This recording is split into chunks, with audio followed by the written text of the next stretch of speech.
গণঅভ্যুত্থানের পর রাজনৈতিক অঙ্গনের প্রধান আলোচ্য বিষয় হচ্ছে নির্বাচন এবং সংস্কার। অন্তর্বর্তী সরকার ক্ষমতা গ্রহণের পরপরই আমরা যেমনটি জানি যে সংস্কারের রূপরেখা নির্ধারণের জন্য 11টি সংস্কার কমিশন গঠন করে, যেখান থেকে 4টি সংস্কার কমিশন ইতিমধ্যেই চূড়ান্ত প্রতিবেদন অন্তর্বর্তী সরকারের হাতে তুলে দিয়েছে। এবং সংস্কার প্রস্তাব নিয়ে যখন রাজনৈতিক অঙ্গনে নানা আমরা দেখছি মুখে আলোচনা সমালোচনা চলছে, তখন বিএনপি মহাসচিব মির্জা ফখরুল ইসলাম আলমগীর বলেছেন সংস্কারের সাথে নির্বাচনের কোনো বিরোধ নেই, দুটো একসঙ্গেই চলতে পারে। এখন মূল প্রশ্ন হলো সংস্কার এবং নির্বাচনের বিষয়ে রাজনৈতিক অঙ্গনে আমরা ঐক্যমত্যে পৌঁছাতে পারবো তো? এসবই আজকের আলোচনায় আনতে চাই। দর্শক সবাইকে আমন্ত্রণ জানিয়ে শুরু করছি দেশ টেলিভিশনের নিয়মিত আয়োজন দেশ সন্ধ্যার আজকের আয়োজন। আমি ফারনাজ জুই আছি পুরো আয়োজন জুড়ে আপনাদের সঙ্গে। আজকের আলোচনায় স্টুডিওতে আমার সঙ্গে আছেন দুজন অতিথি। চলুন এই পর্যায়ে পরিচিত হই। স্টুডিওতে আছেন খন্দকার মাসুকুর রহমান মাসুক, সহ সাংগঠনিক সম্পাদক বিএনপি। সেই সঙ্গে আরও আছেন Giyas Ahmed, chairman America Bangladesh chamber and commerce industries, সদস্য বিএনপির জাতীয় নির্বাহী কমিটি। দুজনকে আমন্ত্রণ জানাচ্ছি আজকের আলোচনায়। আমি জানিয়ে রাখতে চাই আজকের আলোচনার শিরোনাম জাতি রাষ্ট্রের একজন রূপকার। যেহেতু জিয়াউর রহমানের আজ 89তম জন্মদিন, আমরা জিয়াউর রহমানকে দিয়ে আলোচনাটা শুরু করতে চাই। আমরা যেমনটি জানি ক্ষমতায় এসে তিনি বিচার বিভাগ এবং সংবাদপত্রের স্বাধীনতা ফিরিয়ে দিয়ে বহুদলীয় গণতন্ত্র প্রতিষ্ঠা করেছিলেন। একজন বিএনপি নেতা হিসেবে জিয়াউর রহমানের রাজনীতির আদর্শ কতটা প্রভাবিত করে আপনাকে? মাসুকুর রহমান, যদি আপনি শুরু করেন। ধন্যবাদ আপনাকে, সহ আলোচককে। আমি শুরুতেই মহান স্বাধীনতার ঘোষক, বীর মুক্তিযোদ্ধা, বিএনপির প্রতিষ্ঠাতা, চেয়ারম্যান শহীদ প্রেসিডেন্ট জিয়াউর রহমানের প্রতি শ্রদ্ধা নিবেদন করে শুরু করতে চাই, কারণ ওনার আজকে 89তম জন্মদিন। রাষ্ট্রের প্রয়োজনে, দেশ ও জাতির প্রয়োজনে ওনার একাধিকবার আবির্ভাব হয়েছিল। প্রথমেই পাক হানাদার বাহিনী যখন বাংলাদেশের নিরস্ত্র নিরীহ মানুষের উপরে ঝাঁপিয়ে পড়েছিল, তখন যারা এদেশের বড় বড় রাজনীতিবিদ, জাতীয় নেতা, তারা দিশেহারা হয়ে পড়েছিল। অধিকাংশই এ দেশ ছেড়ে ভারতে আশ্রয় নিয়েছিলেন, আরামে আয়েশে জীবনযাপন করতেছিলেন। নিরীহ নিরস্ত্র মানুষ তখন দিশেহারা, দিক বিদিক, তখন একজন পেটি অফিসার, সামান্য মেজর, উনি যা ঘোষণা করলেন, আমি মেজর জিয়া, স্বাধীনতার ঘোষণা দিলেন এবং এদেশের 7.5 কোটি মানুষ তার সেদিন সেই বিরচিত ঘোষণায় উদ্বুদ্ধ হয়ে স্বাধীনতা যুদ্ধে অংশগ্রহণ করেছেন। উনি ঘোষণা দিয়ে থেমে থাকেননি, উনি সরাসরি রণাঙ্গনে মুক্তিযোদ্ধা, একটি সেক্টর কমান্ডার ছিলেন। আমি খুব সংক্ষেপেই বলবো। তারপর দেশ স্বাধীনতার পর তিনি তার কর্মস্থলে যোগদান করেছিলেন। দেখেন 1975-এর পট পরিবর্তন, মুক্তিযুদ্ধের যে স্প্রেড, গণতন্ত্র, স্বাধীনতা, সাম্য, মত পথের স্বাধীনতা, প্রকাশ করার স্বাধীনতা, সেটাকে ধূলিসাৎ করে দিলেন। সংসদে বাকশাল কায়েম করে একদলীয় শাসন ব্যবস্থা, পত্রিকার স্বাধীনতা হরণ করে শুধু 4টি পত্রিকা রেখে সব বন্ধ করে দিলেন। এই 4টি পত্রিকা সরকারের নিয়ন্ত্রণে চলবে। এভাবে গণতন্ত্রকে কবর রচনা করা হলো। যে শেখ মুজিব 15 থেকে 16 বছর গণতন্ত্রের জন্য সংগ্রাম লড়াই করেছেন, তিনি তার নিজে হাতে সেই গণতন্ত্রকে কবর রচনা করেছিলেন, যার পরিণামে ওনার পরিবার 15 আগস্টের মতো বাংলাদেশের রাজনৈতিক ইতিহাস এটা কলঙ্কময় অধ্যায় রচিত হয়েছে। এরপর 15 আগস্ট নভেম্বর পর্যন্ত, 3রা নভেম্বর থেকে 7ই নভেম্বর পর্যন্ত দেশ কে রাষ্ট্রের মালিক, রাষ্ট্র কে পরিচালনা করবে, দিক বিদিক, সেই মুহূর্তে জিয়াউর রহমানের সিপাহী জনতার বিপ্লবের মাধ্যমে জিয়াউর রহমানের আবির্ভাব হয়েছিল। জিয়াউর রহমান এসে বহুদলীয় গণতন্ত্রের ব্যবস্থা করলেন। সকল দল মতের প্রকাশ করা, তাদের আদর্শ প্রকাশ করার স্বাধীনতা উন্মুক্ত করে দিলেন। সকল পত্রিকার স্বাধীনতা করে দিলেন, বহুদলীয় গণতন্ত্র ব্যবস্থা কায়েম করে সকল দলের রাজনীতি করার সুযোগ করেন, যা গণতন্ত্রের পূর্ব শর্ত। আজকে সেই শহীদ প্রেসিডেন্ট জিয়া রহমানের 89তম জন্ম বার্ষিকী। উনি এই দেশ ও জাতির জন্যে, দেশ ও জাতির মুক্তির সনদ হিসাবে বাংলাদেশ জাতীয়তাবাদী দল হিসেবে একটি দলের সৃষ্টি করলেন, যে দল আজও বাংলাদেশে একটি বৃহৎ দল হিসাবে মানুষের কাছে প্রতীয়মান, যে দল নির্মম অত্যাচার সহ্য করে, জুলুম সহ্য করে আজও বাংলাদেশে জনগণের মণিকোঠায় রয়েছেন।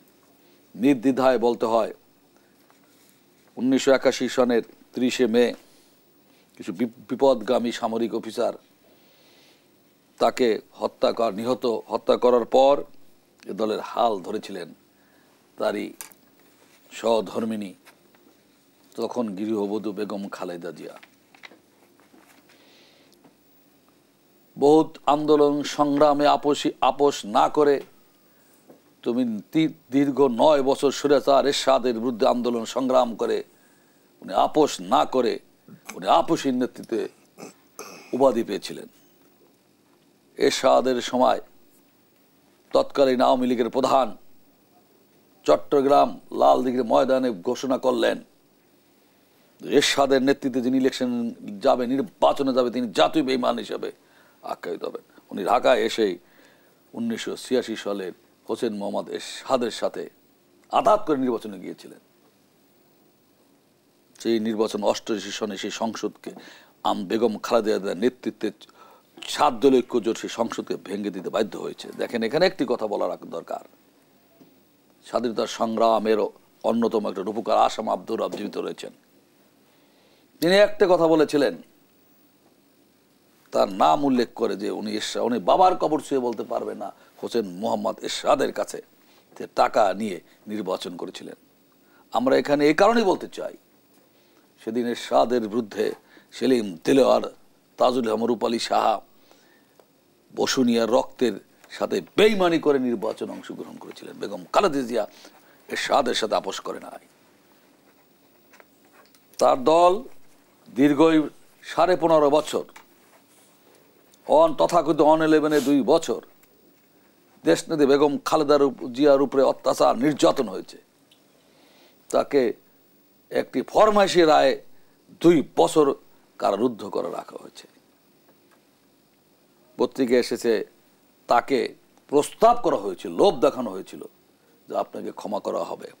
উনি সেই লোভে পা দেয় নাই, উনি আপোষ করে নাই, যার ফলে এখনো আপোষের নেত্রী হিসেবে রয়েছে। ধন্যবাদ জানাচ্ছি খন্দকার মাশিকুর রহমান। পরবর্তী অংশে প্রশ্ন নিয়ে আবারও ফিরবো আপনার কাছে। গিয়াস আহমেদ, একই বিষয় নিয়ে আপনার কাছেও আসতে চাই।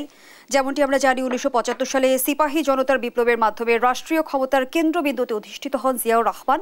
1978 সালে বিএনপি প্রতিষ্ঠা করেন তিনি এবং দেশের সব সংকটে ত্রাণকর্তা হিসেবে অবতীর্ণ হয়েছেন তিনি। কিন্তু বিগত সময় আমরা যেমনটি দেখেছি, জিয়াউর রহমানের অবদানকে ইতিহাস থেকে মুছে ফেলার এক ধরনের চেষ্টা করা হয়েছে। ধন্যবাদ আপনাকে, আপনি তো সুন্দর প্রশ্নটা করেছেন। আসলে আমাদের আজকে সহ যে বক্তা তিনি বহু সুন্দর বলেছেন যে ইতিহাস তো আপনার মুছে ফেলা যায় না। একটি রাজনৈতিক দল যখন ক্ষমতায় আসে, সেই দল যদি মানে হিংসাবশত একটি স্বাধীনতার একটা পক্ষের শক্তি, স্বাধীনতার যে ঘোষণা দিয়েছেন তাকে যদি খাটো করতে চান, জনগণ কিন্তু সেটা মেনে নেবে না। সেই কারণে যে আমাদের শহীদ প্রেসিডেন্ট জিয়া রহমান যখন স্বাধীনতার ঘোষণা দেন, তিনি কিন্তু ঘোষণা বাণী পাঠ করেন নাই, মানে কারো বাণী পাঠ করেন নাই, খবর পাঠ করেন নাই, তিনি নিজে ড্রাফট করে ঘোষণা দিয়েছেন। কারণটা কি, তখন আপনার শেখ মুজিবুর রহমান সাহেব চেয়েছিলেন বাংলাদেশের প্রধানমন্ত্রী হতে, মানে পাকিস্তানের প্রধানমন্ত্রী হতে। তিনি তো যেহেতু নির্বাচনে তিনি জয়যুক্ত হয়েছেন, স্বাভাবিক কারণেই তিনি প্রধানমন্ত্রী হতেই চেষ্টা করবেন। তো সেক্ষেত্রে তিনি তার যে দাবি ছিল যে প্রধানমন্ত্রী তাকে দেওয়া হচ্ছে না কেন, সেটাই তিনি চেষ্টা করেছেন। তো ইতিহাস এটি সত্য যে তিনি স্বাধীনতার ঘোষণা দেননি, স্বাধীনতা ওই সময় চাননি, কারণ শেখ মুজিবুর রহমান তৎকালীন পাকিস্তানের প্রধানমন্ত্রী হতে চেয়েছিলেন এবং সে স্বেচ্ছায় ধরা দিয়ে পাকিস্তানে আত্মসমর্পণ করেছেন। তিনি যদি স্বাধীনতা চাইতেন তাহলে তিনি ঘোষণা দিয়ে ইন্ডিয়াতে গিয়ে যুদ্ধ পরিচালনা করতে পারতেন এবং সেখানে তৎকালীন আওয়ামী লীগের অনেকেই তাকে পরামর্শ দিয়েছিল। তো সেক্ষেত্রে আমরা বলবো যেটা নাকি আজকে ইতিহাসে যে প্রমাণিত এই স্বাধীনতার ঘোষক শহীদ প্রেসিডেন্ট জিয়া রহমান, এই নিয়ে কোনো বিকল্প মানে বিতর্ক নেই, জনগণ এটা মেনে নিয়েছে। এখন আওয়ামী লীগ মনে করেন এই যে আওয়ামী লীগ কিন্তু স্বাধীনতার বিপক্ষ শক্তি, কারণ আওয়ামী লীগের যে আপনার শেখ মুজিবুর রহমান তিনি ভাই বলেছেন যে বাকশালের মাধ্যমে তিনি গণতন্ত্র কবর রচনা করলেন, বাকশালের মাধ্যমে স্বাধীনতার যে চেতনা, ৭১-এর যে চেতনা, গণতন্ত্র, সেটা তো তিনি মানে গণটিপে হত্যা করলেন। তো আওয়ামী লীগ যখন বলে যে আওয়ামী লীগ স্বাধীনতার পক্ষে শক্তি, আমাদের বিএনপির ভাইরা কিন্তু সেটা প্রতিবাদ করে না, এবং বিএনপি যে আওয়ামী লীগের বিএনপি যে স্বাধীনতার পক্ষে শক্তি সেটাতে আমাদের প্রচার হচ্ছে না। কারণ বিএনপি যে দলের প্রধান তিনি আপনার স্বাধীনতা ঘোষণা দিয়েছেন, যুদ্ধ করেছেন, এবং ৭৫-এর পট পরিবর্তনে তিনি আবার সেই ভারতীয় যে একটা থাবা, ভারতীয় যে একটা চক্রান্ত ছিল সেটাকে প্রতিহত করে তিনি আবার বহুদলীয় গণতন্ত্র ফিরিয়ে দিয়েছেন। আবার দেখেন শুধু এখানেই শেষ নয়, কিন্তু আমাদের দেশনেত্রী বেগম খালেদা জিয়া তিনিও কিন্তু ৯ বছর সংগ্রাম করেছেন, স্বাধীনতার যে মূল চেতনা গণতন্ত্র, ভোটের অধিকার, তিনি সেটা প্রতিষ্ঠা করেছেন, সংসদীয় গণতন্ত্র তিনি প্রতিষ্ঠা করেছেন। তো আবার দেখেন আমাদের তারুণ্যের অহংকার তারেক রহমান, তিনি বিদেশে থেকে যেভাবে দলটাকে গুছিয়েছেন, আওয়ামী লীগের যে থাবা থেকে দলটাকে ভাঙতে দেননি, গুম হয়েছে মানুষ, কিন্তু আওয়ামী লীগের মানে দলে বা আওয়ামী লীগের কথায় তারা মানে পা দেয়নি। এই বিএনপি নেতাকর্মীরা ঐক্যবদ্ধ ছিল, সাথে সাথে জনগণকে এই তারেক রহমান ঐক্যবদ্ধ রেখেছিলেন, এবং ঐক্যবদ্ধ রেখেছেন বলেই আপনার গত নির্বাচনে আওয়ামী লীগের যে দামি নির্বাচনে দেখবেন 95% জনগণ আপনার আমাদের যে ভারপ্রাপ্ত চেয়ারপারসন তারেক রহমানের নির্দেশে বা তার অনুরোধে জনগণ ভোট কেন্দ্রে যায়নি। তো এটা কিন্তু একটা বিশাল ব্যাপার, এবং এই যে জনগণকে ঐক্যবদ্ধ রাখা, দলটাকে ঐক্যবদ্ধ রাখা, এই কারণেই কিন্তু আজকে আপনার এই দ্বিতীয় বিপ্লব, দ্বিতীয় যে মানে স্বাধীনতার যে যুদ্ধ আমরা বলি জুলাই বিপ্লব, সেটা কিন্তু সম্ভব হয়েছে। এবং বিএনপি যে একটা বড় দল হিসেবে যে ছাত্ররা কিন্তু প্রথমে আপনার কোটা সংস্কারের জন্য আন্দোলন করেছে, তাদের দাবি কিন্তু মানে সরকার পতনের ছিল না। তো এটাকে পিছন দিক থেকে বিএনপি এবং আমাদের ভারপ্রাপ্ত চেয়ারপারসন তারেক রহমান যেভাবে নির্দেশনা দিয়েছে, যেভাবে মুভমেন্টটা করিয়েছে, তা আমরা আশা করি যে সেই কারণেই আজকে এই জনগণের স্বতঃস্ফূর্ত অংশগ্রহণ, ছাত্র জনতার স্বতঃস্ফূর্ত অংশগ্রহণে এটা সম্ভব হয়েছে। সেই কারণে আমি এই জুলাই বিপ্লবে যারা শহীদ হয়েছেন, যারা আহত হয়েছেন এবং যারা অংশগ্রহণ করেছেন, তাদের সকলের আমরা অভিনন্দন জানাই, সাধুবাদ জানাই, এবং তাদের যারা শহীদ হয়েছেন আত্মার মাগফিরাত কামনা করছি। এবং অন্তর্বর্তীকালীন সরকারের কাছে আমাদের দাবি সেটা হলো যে যারা অংশগ্রহণ করেছেন, শহীদ হয়েছেন, তাদেরকে দ্বিতীয় প্রজন্মের মুক্তিযোদ্ধা হিসেবে যেন তাদেরকে স্বীকৃতি দেওয়া হয়। তো কারণ স্বাধীনতা অর্জনের পাশাপাশি এটা রক্ষা করা কিন্তু আপনার কঠিন। আওয়ামী লীগ সরকার ক্ষমতার কারণে যেভাবে ক্ষমতার লোভী হয়ে যেভাবে জুলুম, নির্যাতন, স্বাধীনতা বিরোধী কাজ করেছে, যেভাবে দেশের অর্থনীতিকে পঙ্গু করে দিয়েছে, যেভাবে বিলিয়নস অফ ডলার বিদেশে পাচার করেছে, ব্যাংক থেকে লুট করেছে। আপনার বিএনপির সময়ে আমরা সাইফুর রহমানকে, আমি একজন প্রবাসী হিসেবে আমরা রিকোয়েস্ট করেছিলাম যে একটা প্রবাসী ব্যাংক দেবার জন্য। তিনি কিন্তু তখন বলেছিলেন, আজ থেকে কত বছর আগে, 22-23 বছর আগে, তিনি বলেছিলেন যে বাংলাদেশে যে কটা ব্যাংক আছে সেগুলি যথেষ্ট, এর বেশি দেওয়া যাবে না, কন্ট্রোল করা যাবে না। আমাদেরকে দেননি, একটা বিএনপির আমলে একটি ব্যাংক বিএনপি লাইসেন্স দেয়নি 5 বছরে। অথচ আওয়ামী লীগ এসেই এই 14-15টি মানে ব্যাংকে মানে লাইসেন্স দিয়েছে, যদিও তৎকালীন সমস্ত বুদ্ধিজীবী, ব্যাংকার্স এবং ইকোনমিক্সট, ওয়ার্ল্ড ব্যাংক, বাংলাদেশ ব্যাংকে তৎকালীন যে ছিলেন তারাও বলেছে না, আর ব্যাংক দেওয়া যাবে না। কিন্তু এই যে চুরি করবার জন্য, লুটপাট করবার জন্য ব্যাংক হলো প্রথম এটা হাতিয়ার। ব্যাংকের মাধ্যমে এই ভুয়া এলসি করে, ভুয়া মানে বিদেশে থেকে মানে জিনিসপত্র আনবে, ব্যবসা করবে, এই ব্যাংকের মাধ্যমে এটা ইজি পাচার করা। তো সেই কারণে তারা সুকল্পিতভাবে ব্যাংকের লাইসেন্স দিয়ে, তারা আওয়ামী লীগের আমলে যতগুলি লাইসেন্স দিয়েছে ব্যাংকের সবকটি দেউলিয়া। এবং দেখেন বাংলাদেশ ব্যাংক থেকে যে ব্যাংক যে মানে ব্যাংক পাচার হলো, টাকা পাচার হলো, দেখেন মানে একটা জিনিস বলতে চাই সেখানে যে যারা যেই সময় ঘটনা ঘটলো তৎকালীন যারা মানে কর্মকর্তা ছিলেন ব্যাংকে, বাংলাদেশ ব্যাংকে, তাদেরকে মানে চাকরি থেকে মানে বরখাস্ত করা হয়নি, বরং তাদেরকে প্রমোশন দেওয়া হয়েছে। এবং একজন কর্মকর্তাকে আমি চিনি, তিনি নিউ ইয়র্কে গিয়ে একটা সেমিনারে বলেছিলেন যে তিনি 20 বছর যাবৎ বা 15 বছর যাবৎ ব্যাংকে আছেন, বাংলাদেশ ব্যাংকে আছেন, এবং সরকারের প্রশংসা করলেন, তৎকালীন আওয়ামী লীগ সরকারের, ফ্যাসিস্ট সরকারের। তখন আমি প্রশ্ন করলাম যে আপনি 15 বছর যাবৎ এই বাংলাদেশ ব্যাংকে আছেন, আপনার সময়েই কিন্তু এই মানে এই দুর্নীতিটা হয়েছে, টাকা পাচার হয়েছে, তো আপনি এখন পর্যন্ত কিভাবে থাকেন? আপনাকে তো সঙ্গে সঙ্গে আপনাকে স্ট্যান্ড রিলিজ অথবা বদলি করা উচিত ছিল, কিন্তু আপনি এখনও আছেন ব্যাংকে, সেই বাংলাদেশ ব্যাংকে। তো এই যে আওয়ামী লীগ যে আপনার লুটপাট করবার জন্যই তারা ভারতীয় আপনার রয়ের মাধ্যমে এবং 111-এর নায়কদের মাধ্যমে এই ক্ষমতায় এসেছে। এই 111-এর নায়করা কিন্তু আমাদের দেশনেত্রী বেগম খালেদা জিয়াকে প্রস্তাব দিয়েছিল যে আপনাকে আমরা হেল্প করব, যে প্রধানমন্ত্রী হতে আমাদেরকে সেফ এক্সিট দিতে হবে, আমাদেরকে বিচার করা, আমাদের বিরুদ্ধে কোনো রকম অ্যাকশনে যাওয়া যাবে না। কিন্তু আমাদের দেখেন আপসী নেত্রী, তিনি কিন্তু এই প্রস্তাবে রাজি হননি, কিন্তু সঙ্গে সঙ্গে শেখ হাসিনা রাজি হয়েছে। রাজি হওয়ার পরে আরেকটা ঘটনা ঘটেছে যে এই মঈনুদ্দিনরা শেখ হাসিনাকে বিশ্বাস করেনি।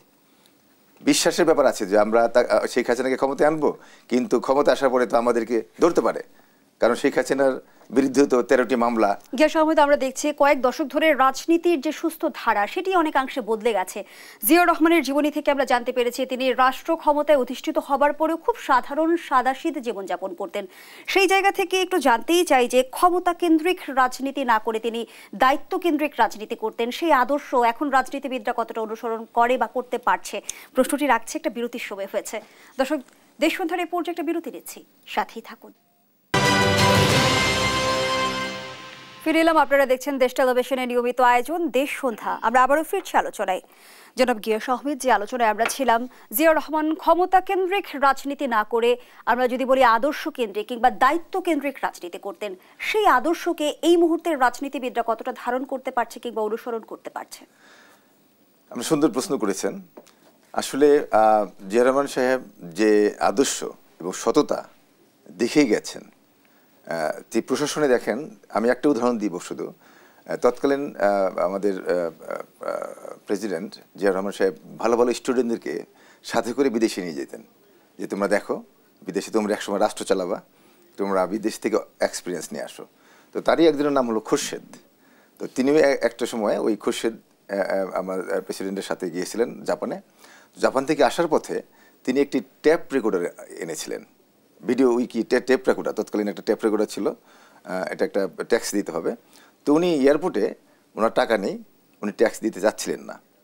তো জিয়া রহমান সাহেবের কাছে যখন এই খবরটা গেল যে তিনি ট্যাক্স দিতে চাচ্ছেন না, আর্গুমেন্ট হচ্ছে, তখন জিয়া রহমান সাহেব সেই খুরশেদকে মানে তিরস্কার করে তাকে বাদ দিয়েই এয়ারপোর্ট থেকে চলে আসলেন তার গ্রুপ নিয়ে।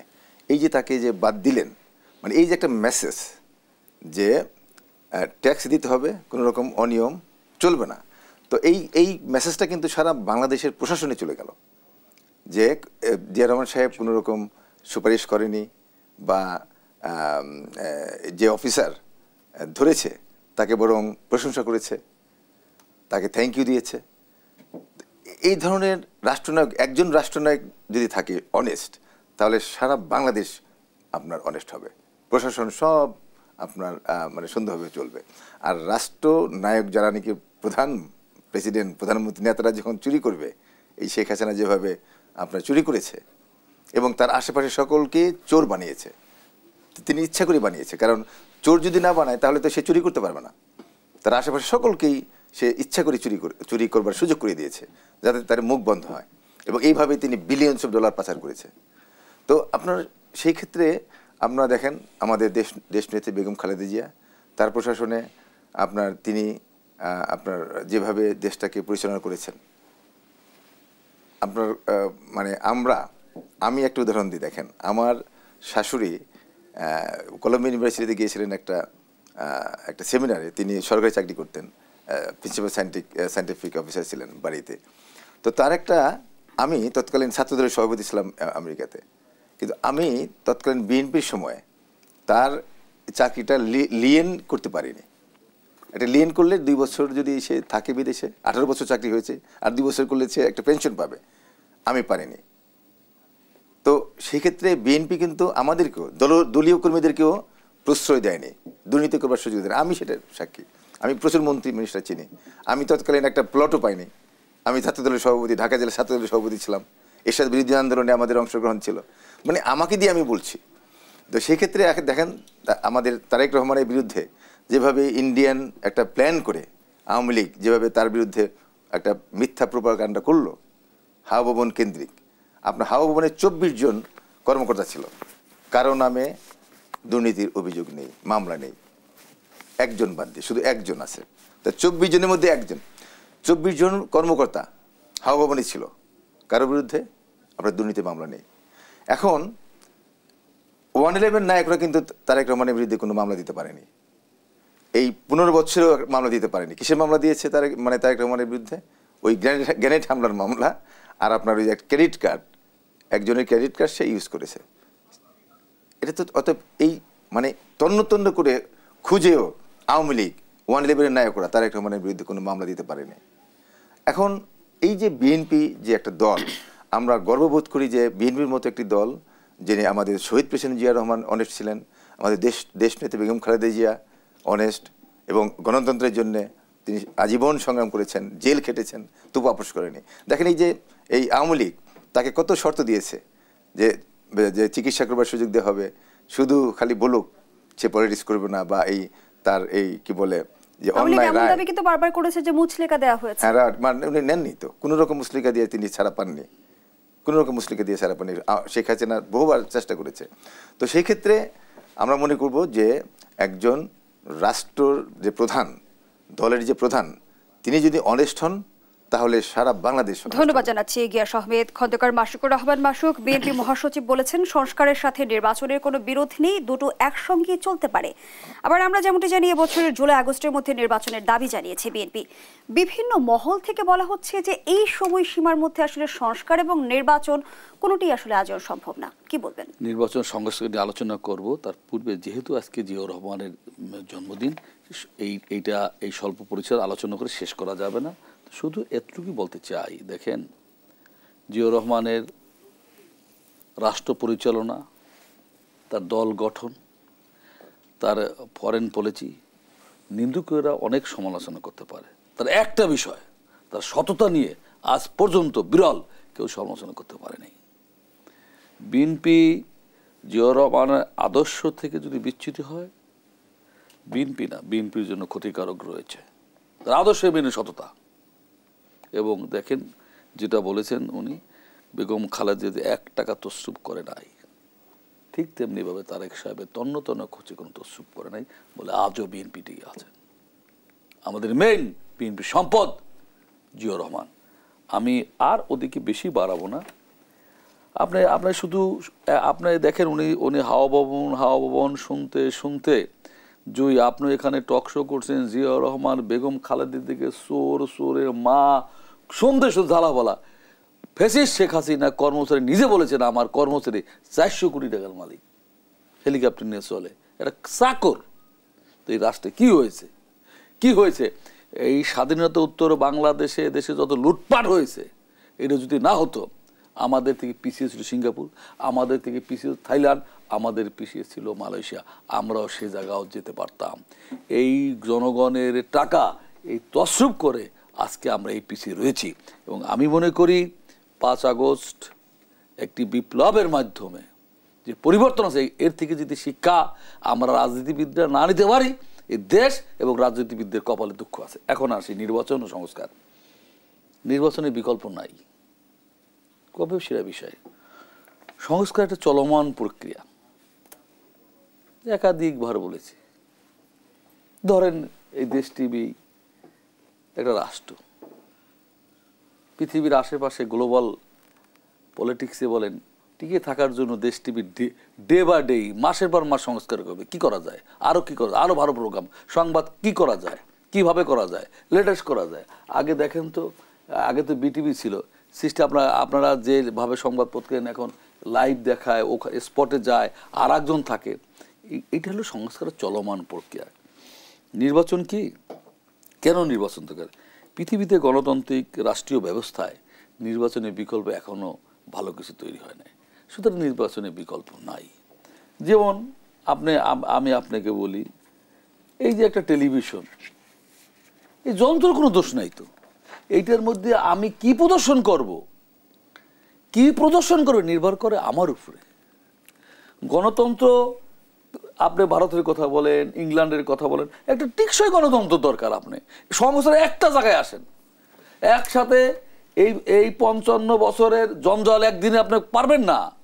যে জঞ্জাল হয়েছে, এটা এই সরকারের, ফ্যাসিস্ট সরকারের 15.5 বছর, তথাকথিত অনলিবের 2 বছর, এই 17 বছর এদেশে জঞ্জাল, লুটপাট, দলীয়করণ, প্রশাসনে বলেন, ব্যাংক, বিমায়, সমাজে একটা মার্কা দিয়ে গ্রাম থেকে, ইউনিয়ন পরিষদে গ্রাম থেকে জাতীয় পর্যায়ে সমাজ বিভক্ত হয়েছে।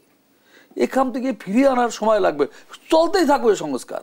তারপর অন্তত একটা জায়গায় আসে না এখানে, যে নির্বাচন ব্যবস্থা এদেশে যে ক্ষমতা আসুক, আমার ভোটটা আমি যেন দিয়ে আসতে পারি, নির্বিঘ্নে আমি যেন কেন্দ্রকে ভোট দিতে পারি। ভারতে কত চিল্লে পাকিস্তানের ইলেকশন কমিশন নিয়ে হয় না তো, পুলিশের বিরুদ্ধে হয় না তো, অ্যাডমিন কার্ডারের বিরুদ্ধে হয় না তো, বিডিআরের বিরুদ্ধে হয় না তো। আমরা অন্ততপক্ষে এই জায়গায় আছেন, সংস্কার জরুরি। যে সংস্কার তো নির্বাচন ব্যবস্থাকে মানুষের আস্থার জায়গায় নিয়ে আসতে হলে প্রথমেই সংস্কার করেন, চলতেই থাকবে সংস্কার। আজকে যে সংস্কারটা করলেন, ধরেন এই যে প্রস্তাব দিয়েছে কমিশনগুলো, এটা 5 বছর পর অকার্যকর হতে পারে। আজকে যে সংবিধান তৈরি করা হয়েছিল 72 সালে, কেউ বলছে যে না এটা যুগ উপযোগী হয় নাই? বলছে না, ওইটাই সঠিক। আজকে প্রমাণ হয়েছে এত বছর যে না, এর চেয়েও ভালো বেটার আছে, এর চেয়েও ভালো বেটার আছে। আজকে আমরা সিনেমা দেখতাম, কালার সিনেমা প্রথম আসলো, শুধু গানের অংশুরু কালার, ব্ল্যাক অ্যান্ড হোয়াইট দেখতাম, এখন সবই কালার টিভি ছিল। গণতন্ত্র উত্তরণের জন্য নির্বাচনের যেমন বিকল্প নেই, এবং নির্বাচিত সরকারই দিন শেষে রাষ্ট্র পরিচালনা করবে, এটাই স্বাভাবিক। কিন্তু গণঅভ্যুত্থানের অন্যতম যে আকাঙ্ক্ষা ছিল, সেটা হচ্ছে রাষ্ট্র সংস্কার। নির্বাচনের দাবিতে কোনোভাবে সংস্কারের সেই আকাঙ্ক্ষা উপেক্ষিত হচ্ছে কিনা, সেই জায়গাটাই যদি আপনি একটু আলোচনা করেন। আমি বিরতির পর আপনার কাছে আবারও ফিরছি। দর্শক, দেশ সন্ধ্যার এই পর্যায়ে আবারও বিরতিতে যাচ্ছি, সাথেই থাকুন।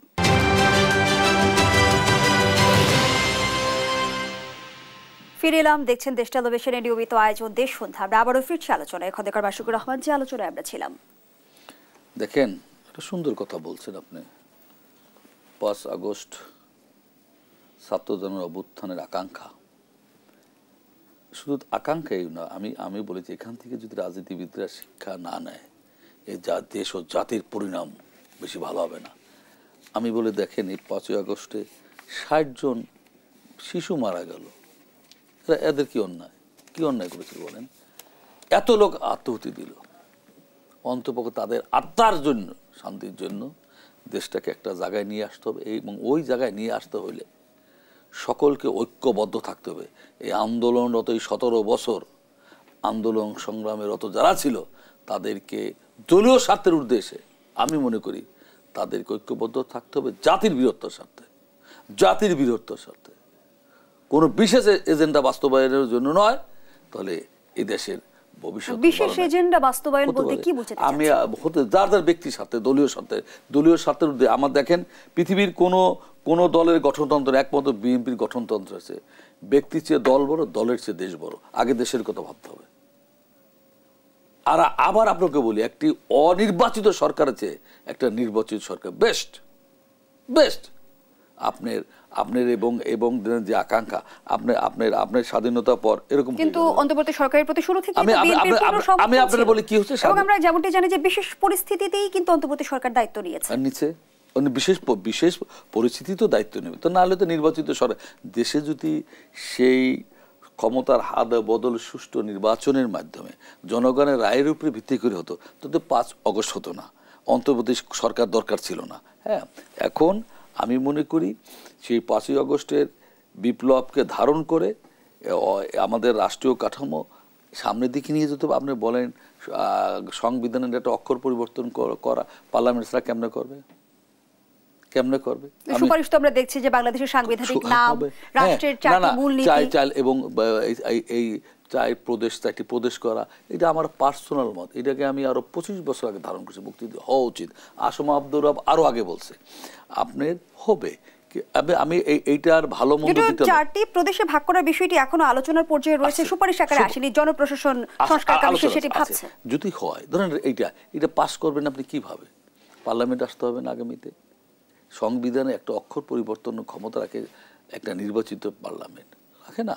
তো সেখানে একটা পর্যায়ে তো নির্বাচন করতে হবে। আমি বলি না কালকে নির্বাচন যান, একটা যৌক্তিক সময়ের মধ্যে সংস্কার মেইন যেটা করা, এটা চলতেই থাকবে। এটা সংস্কার চলতে, নির্বাচনের জন্য নিশ্চয়ই নির্বাচন ব্যবস্থার সংস্কার বিশেষভাবে জরুরি, এবং নির্বাচন ব্যবস্থা সংস্কার কমিশন কিন্তু আবার এই প্রক্রিয়া নির্বাচনের সংস্কার পাশাপাশি চলার মধ্যে আপনি ধরেন এই যে দুর্নীতি হয়েছে, ব্যাংক লুটপাট হয়েছে, এই যে টাকা এক পরিবার 17 জন এমপি এক পরিবার যে টাকা লুটপাট করছে, তারা বাংলাদেশে কটা প্রদর্শিত হয়েছে। নির্বাচন ব্যবস্থা সংস্কার কমিশনের যদি দু একটি উল্লেখযোগ্য আমি সুপারিশ তুলে ধরি, একাধিক আসনে প্রার্থী হওয়ার সুযোগ বাদ, ভোট 40% না পড়লে নতুন নির্বাচনের সুপারিশ, না ভোটের বিধান, তত্ত্বাবধায়ক সরকারের অধীনে জাতীয় নির্বাচনের প্রস্তাব, রাজনৈতিক দলের লেজুর বৃত্তির কোনো সংগঠন না রাখার সুপারিশ। কিভাবে দেখছেন আপনারা? আমি এই যারা এই নির্বাচন এক একটা কমিশনের উপরে আমার চরম আত্মবিশ্বাস, অভিজ্ঞতা সম্পন্ন লোক, হ্যাঁ, কিন্তু তারা এই দেশের বাস্তবতার উপরে ভিত্তি করে সেই সুপারিশ করবেন, এবং এরা সুপারিশ করলে যে সেটা হবে তার চেয়ে বেটার সুপারিশ আসতে পারে। আমি মনে করি এই ইউনূস সাহেব একজন বিশ্বনন্দিত নেতা এবং তার বিশ্ব দরবারের সুনাম। আমি বারবার বলেছি উনি এই জাতিটাকে এমন জায়গায় ট্রাকে উঠাই দেখ অথবা রেলে উঠাই দেখ, এই জাতিটা সামনের দিকে অটোমেটিক, ট্রেন কিন্তু চলতেই থাকে, ব্রেক নাই, অটোমেটিক চলতে থাকবে এবং সেই জায়গায় নিয়ে যাবে। তার জন্য যার যে কোনো দল যারা আছে এই আন্দোলনরত সবার সাথে আলোচনা করে একটা চূড়ান্ত সিদ্ধান্ত প্রস্তাব আসতে পারে।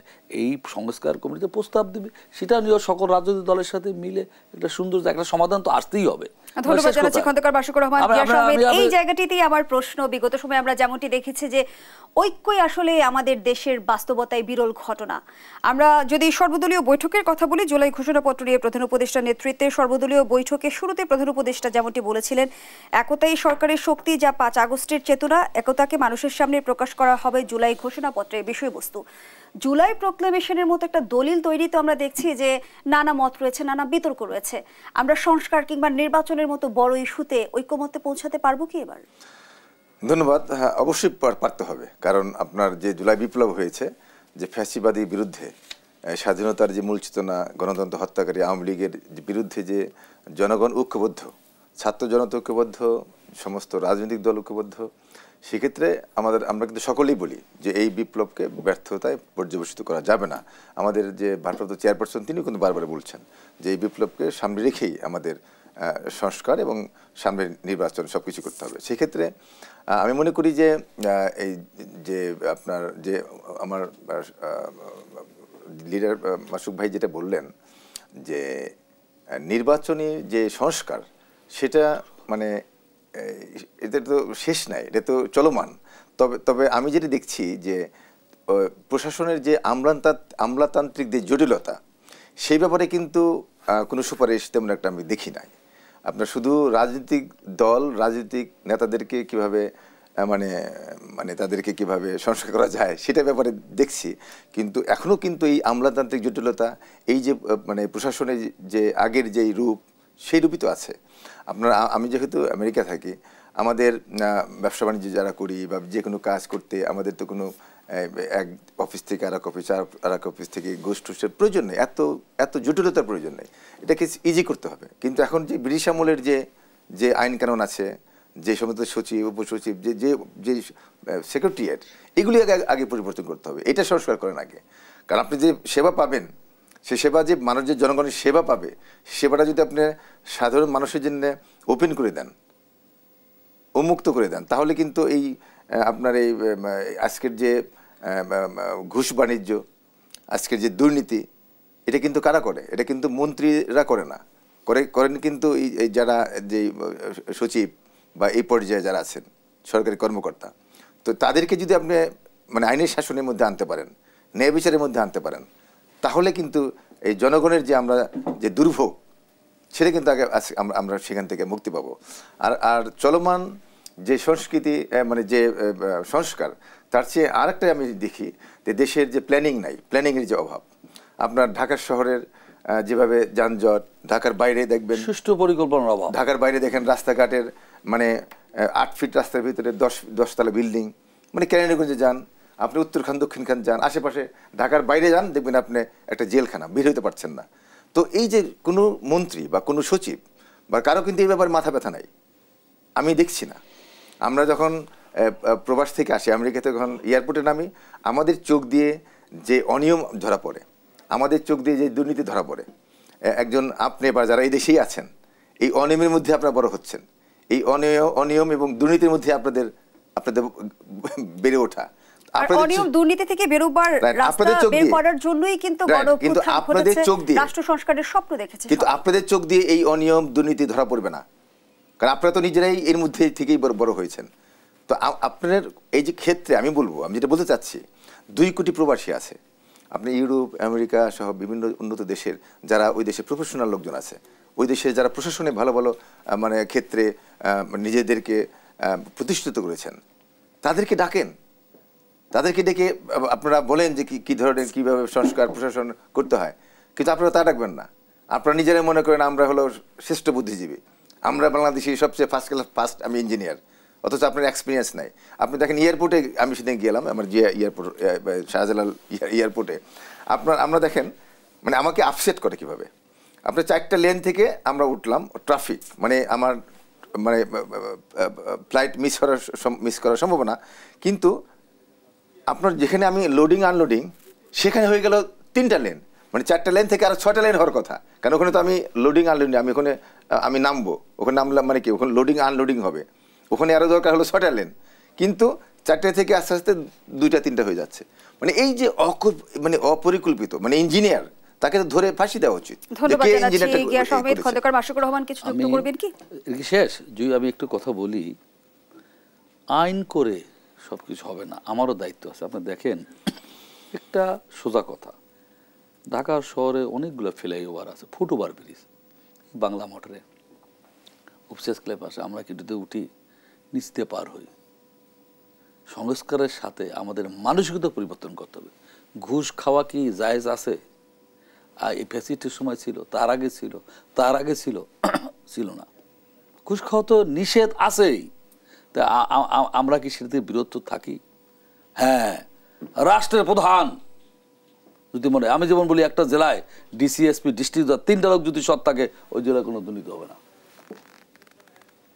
আমি যদি ঘুষ খাই, সরকার প্রধান, রাষ্ট্রপ্রধান, আমার অধীনস্থ কর্মচারীদের আমি আইজিকে, আর্মি চিফকে, সচিবকে, চিফ ইঞ্জিনিয়ারকে কিভাবে বলবো? আমি একটা কথা বলেছি না, সংস্কার চলমান প্রক্রিয়া এরকম একটি রাস্তা, আপনার ঢাকা থেকে বরিশাল যদি যাচ্ছেন, রাস্তায় যদি অ্যাক্সিডেন্ট, দুর্ঘটনা ঘটে, সেখানে সাথে সাথে সড়ক বিভাগের লোক যায় কি, এটা কি রাস্তার ত্রুটির জন্য, ব্রিজের ত্রুটির জন্য? তারা অ্যানালাইসিস করে যে আমাদের কারণে হলো কিনা। তো যদি হয় সেটাকে তারা সংশোধন করে যে না, তাহলে রাস্তাটা এখানে পিলিয়ার দরকার। আমি এই অর্থে বলি, সংস্কার হইল একটা আপনার চলমান প্রক্রিয়া, যখন সমস্যা হইলে ধন্যবাদ জানাচ্ছি খন্দকার মাশরুকুর রহমান। আমরা আমাদের আয়োজনের একেবারেই শেষ পর্যায়ে ধন্যবাদ জানাচ্ছি গিয়াস আহমেদ আপনাকেও। দর্শক, এখানেই শেষ করছি দেশবন্ধুর আজকের আয়োজন। ধন্যবাদ এতক্ষণ আমাদের সাথে থাকার জন্য।